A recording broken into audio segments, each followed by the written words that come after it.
And happy Tuesday, everyone. My name is meteorologist Heather Kane. It's time for our daily hail forecast, sponsored as always by See-Through Group, Merlin Law Group, American Contractor Show, as well as Atlas Roofing. Thank you guys for sponsoring our video. So let's get right into our weather headlines. We do have a few areas that we're going to be watching for the potential of severe weather today. So we'll get into more details about where we're watching in just a few minutes. And then as we get into the next few days, as we get into tomorrow, more risks are possible in Texas as well as getting into parts of Oklahoma. So we'll talk about that. And then as we get into the end of the week and into our weekend, it looks like we may get a little bit more active in the plains. So we'll talk about that as well. So here are current conditions across the lower 48. It's actually pretty nice here in the middle of the country, plenty of sunshine, not a whole lot in terms of cloud cover. Just a few showers here in parts of the Rockies as well as parts of Nevada and into California. But there are a few areas, like I said, that we're going to be watching for the potential of severe weather this afternoon and evening. The first area is going to be down here in parts of western Texas. You can see right now plenty of sunshine, not a whole lot in terms of cloud cover.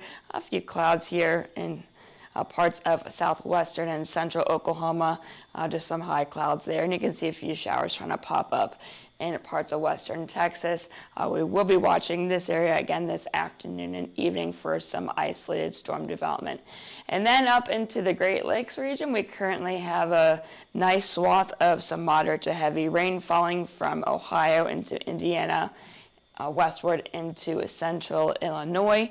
We could see a few storms fire up here as we get into this afternoon and evening with a small disturbance that is present in the Great Lakes area. So zooming back on out, taking a look at our temperatures. It's 79 down in Miami, more 70s as we go further west. Here in Oklahoma City at 72, same deal in Dallas, and a bit warmer in Houston, we're at 76.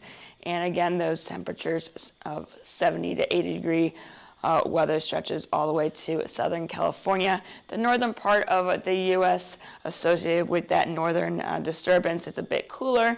It's only 49 in Fort Wayne and 54 in Minneapolis. In terms of our dew point, we do have some moisture return here. Well, it's still a little bit on the humid side in Miami, not as bad as yesterday though. A 60-degree dew point there, and you can see those values starting to return here to the southern and central plains. It was pretty dry here yesterday, not as dry today. 59-degree dew point in Dallas and 51-degree dew point in Wichita. So let's take a look at a few metro areas. We'll start here in the Oklahoma City region. Again, we're sitting at 72 in OKC proper and 74 in Tulsa, so plenty of sunshine, low to mid 70s for us. And then getting down into DFW, a little bit cooler, we're only at 70 in Dallas, 69 in Fort Worth, and more low 70s across that metro area. And then going out west into the Rockies, a bit cooler, where temperatures are only in the upper 40s to low 50s. It's 52 in Denver, a bit warmer down in Colorado Springs, where it's currently 56 degrees. So we're going to take a look at a few radar frames. Again, you know how this works. It's one particular run of one particular model. As we go into this afternoon, you can see a few storms trying to pop up here around 5 p.m. Central Time. And you can see they're very few and far between. We do have a cap in place, and at the surface it's not entirely moist. It's still pretty, dry. So the storms that do develop, if they can break through the cap, they'll go up and maybe produce some large hail, and then once we lose that heating of the day and that cap re-strengthens, they'll start to die off here. So this is at 8 p.m. Central, mostly staying away from some major populations, and you can see by 10 p.m. this evening, they pretty much start to die off. So it'll only be within a few hours, and they'll go up, stick around for a little bit, and then they'll die. So we'll see if they do go up, what they'll do. So we'll be keeping an eye still on Wichita Falls down to Abilene and everywhere in between this afternoon and evening. Then getting up into the Great Lakes region, again you saw on the current radar that rain that is south of Chicago and patching Fort Wayne near the Michigan-Ohio border. As we go through this afternoon, we do have a low pressure system that may try to spark off a few storms as we get into, this is 5 p.m. Central, so 6 p.m. Eastern time. You can see some individual cells here. This may produce some marginally severe hail. I'm not expecting anything huge out of this as there's not a whole lot of instability, but we do have a little bit. And then as we go into later on this evening at 9 p.m. Eastern, expect some heavier storms to push through the Detroit metro area. These should remain below severe limits. Again, the instability is very, very low. Again, I'm not expecting anything too crazy, but some storms are possible as we go through the rest of this evening and late tonight, and then we should clear out as we go into the overnight hours and into tomorrow morning. So here is our forecast for today in terms of hail. Again, 2 areas that we'll be watching. The first one is here in western Texas. We do have a low chance for Abilene and Wichita Falls, where we could see some quarter-size hail if a storm can move through those areas. But really, that largest hail, up to maybe 2 inches in diameter, is possible really in regions that aren't in high of population. So that's a bit unfortunate if you're looking for a good hailstorm in Abilene or Wichita Falls. But still, of course, something that we will keep an eye on for you guys. And then going further north, some quarter-size hail is possible from Chicago up to Muskegon, Michigan, maybe Milwaukee, Wisconsin as well. Again, there's not a whole lot of instability with this low pressure system, so I'm not expecting anything too crazy in terms of hail size. And then for the winds, same 2 areas, up to 60 mile per hour wind gusts are possible from if storms can go as far south as Abilene and as far north as Wichita Falls. Again, 60 mile per hour gusts are possible there. The best chance though is really in between those 2 major cities. And again, with the northern risk, Chicago, Muskegon, maybe as far northwest as Milwaukee, we could see a few 60 mile per hour gusts with any of those stronger storms. So getting into tomorrow, we do have a small risk basically from Oklahoma City southwest. So this is starting at 9:30 tomorrow morning Central Time. We will have a few storms in the Oklahoma City metro area, and we could see some small to marginally severe hail out of this, so keep that in mind as you are doing your morning commute.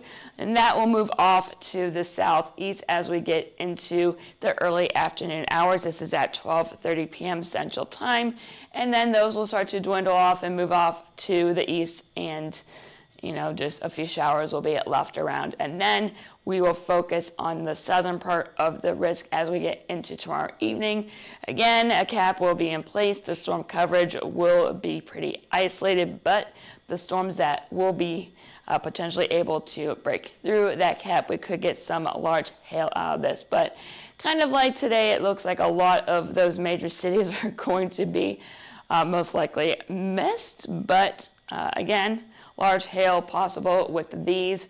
And then as that sun sets and we lose that instability going into the overnight hours, you can just see those storms basically go to almost nothing. Just a few showers maybe sticking around by 1 a.m. Thursday morning, and we will dry out as we wake up on Thursday. This is at 7 a.m. Central Time. So here's tomorrow's hail forecast. Again, down in some of the same areas that we'll be watching today, but starting to extend both to the north and to the south.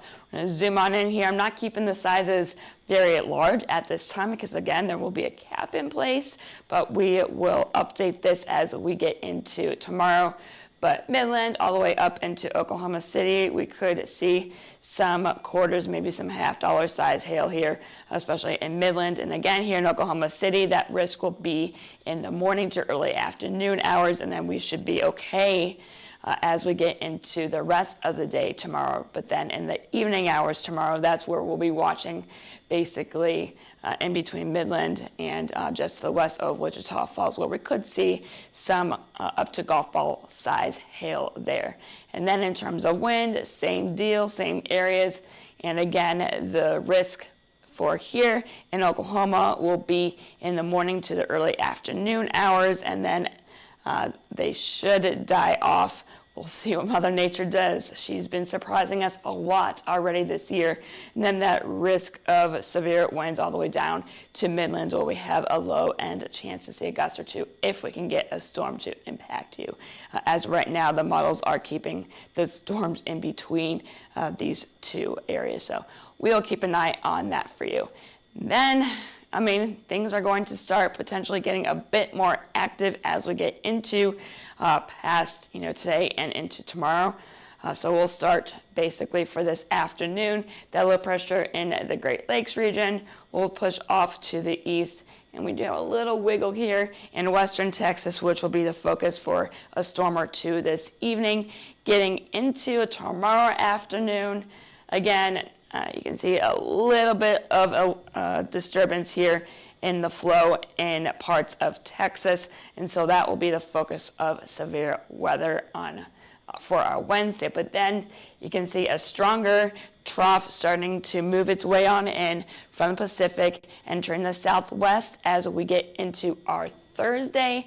And by 5 p.m. on Thursday afternoon, we'll be watching basically from parts of Kansas, Oklahoma, down into Texas for that potential of severe weather with this shortwave trough.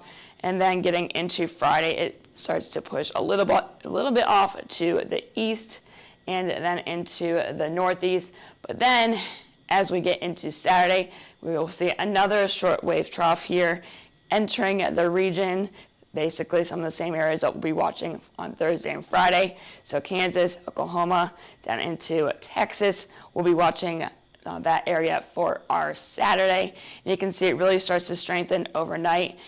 So it could be, we're still, 4 or 5 days out from all of this. So a lot can change, but, there could be some nighttime activity as well. But, again, we're still pretty far out.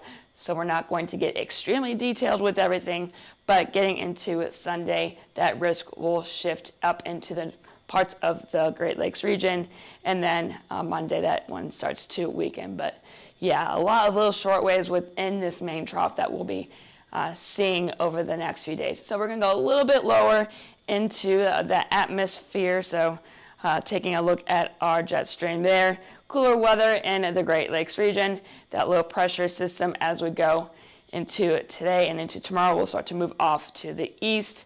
Getting into tomorrow, you can see a little bit of a disturbance here in the flow. This will be the area that we'll be watching for our Wednesday. And there comes the first stronger trough moving in from the west. And it really starts to deepen as we get into our Thursday evening. So again, we'll be watching the plains very carefully as we go into Thursday and into Friday as that shortwave starts to strengthen and deepen a bit.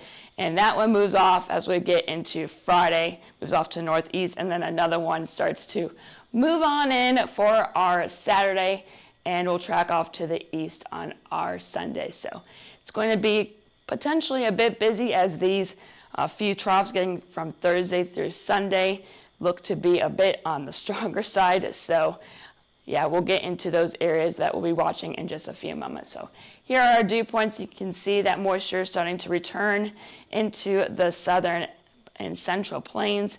Getting into tomorrow, that moisture starts to look a bit better. And then with those stronger troughs starting to move on in, that moisture starts to look a bit better as well. So Thursday and into Friday, we'll be watching basically from Iowa all the way down to Texas. And then getting into Saturday, even more moisture here with that next trough. So it looks like that the atmosphere will be potentially recovering after the Thursday and Friday one and getting set up for Saturday. Again, we're pretty far out. We got to see what each system does to see what the following system may do. So going into Saturday and into Sunday, again, still plenty of moisture here and then getting into Monday, start to dry out a bit here in the eastern part, but here we go again, getting into Monday, that moisture starts to return once again in Texas and Louisiana. In terms of instability, I mentioned today there's not a whole lot with that low pressure in the north, so I'm not expecting anything too insane in terms of hail size. And that we do have some more instability in the south, but that cap is in place. So if a storm can go up, we could see large hail, but there are some limiting factors there. But we'll see what Mother Nature can give us with that. And then getting into the next few days, Wednesday, the instability starts to really pick up. Thursday starts to increase even more. So that instability and that moisture is in place over the next few days. So plenty of fuel with potential severe weather that may occur. So keep that in mind. You can see really on Saturday with that second major short wave, we really have a lot of instability in place. So there's a lot to watch, a lot to keep an eye on as we go through the rest of this week and into the weekend and even into the beginning of next week. If things can come together, we could see some potentially active stuff going on here at the Hill Palace. So let's break it down what areas we'll be watching. This is on Thursday. Nebraska, Kansas, down here in Oklahoma City, parts of western Texas, just to the west of Dallas. This is the area that we'll be watching for our Thursday. Getting into Friday, it moves a little bit off to the east. We could still see a chance here in Oklahoma City on this is Friday, down to Dallas, all the way up to Des Moines, and then getting into our Saturday, quick reset with that second stronger trough here in Oklahoma City, down to Dallas, Wichita, that city I won't name. You guys know what that city is, and into parts of central Missouri.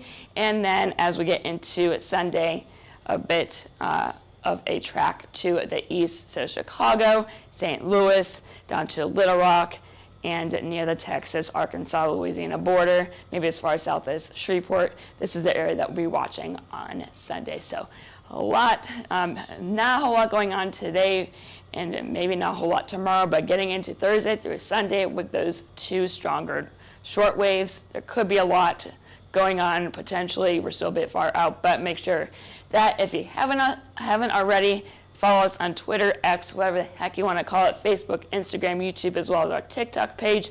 Make sure you hit see first on our Facebook page so you don't miss any of our live videos. You can also scan the QR code above if you would like to get set up with a demo to learn more about what we offer here at Hail Trace and if we can help you. And if you have any questions or concerns, you can call us at 855-334-4245. You can email us at info@hailtrace.com and check out our website at www.hailtrace.com. And I am meteorologist Heather Kay. I hope you all have a great rest of your Tuesday.